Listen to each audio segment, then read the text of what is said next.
Voilà, la Guadeloupe fait partie de l'arc des Petites Antilles. Et cet arc se situe entre, on va dire globalement, l'équateur et le tropique du Cancer. Et donc dans la zone intertropicale, dans une zone de formation de ce qu'on appelle des cyclones tropicaux.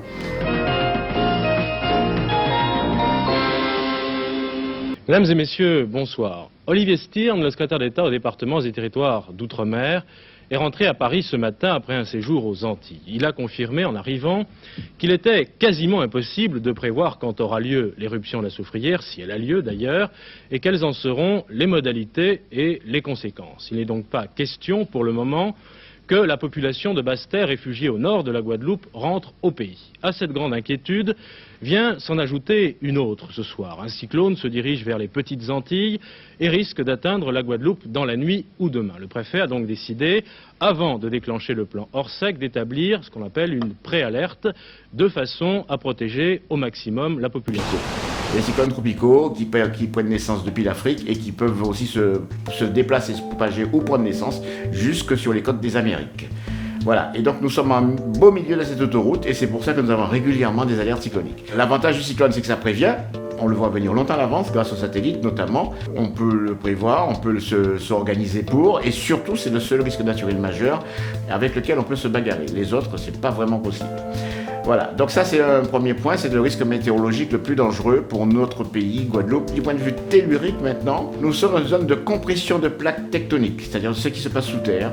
Vous avez le fond de l'océan Atlantique qui est en compression avec le fond de l'océan de la mer des Antilles, qui supporte, cette plaque supporte nos îles.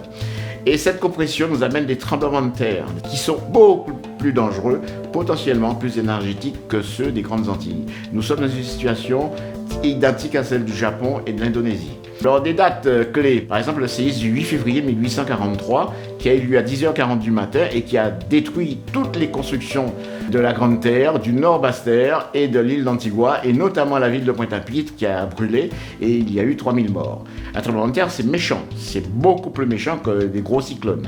Cette zone de compression entre deux zones océaniques, océan Atlantique, mer des Antilles, vous amène ce qu'on appelle une zone de subduction.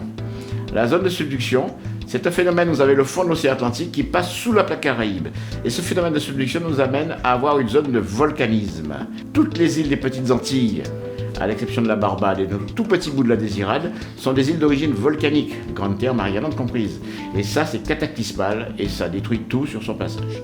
Donc, on confère la montagne Pelée le 8 mai 1902, bien sûr l'éruption de Saint-Vincent du 7 mai 1902, les dernières éruptions de Saint-Vincent en 2021, Montserrat depuis 1995 jusqu'à aujourd'hui, parce que Montserrat est toujours en situation éruptive. Nous sommes dans une zone de volcan explosif où le volcanisme, en interaction avec la mer, peut provoquer des tsunamis.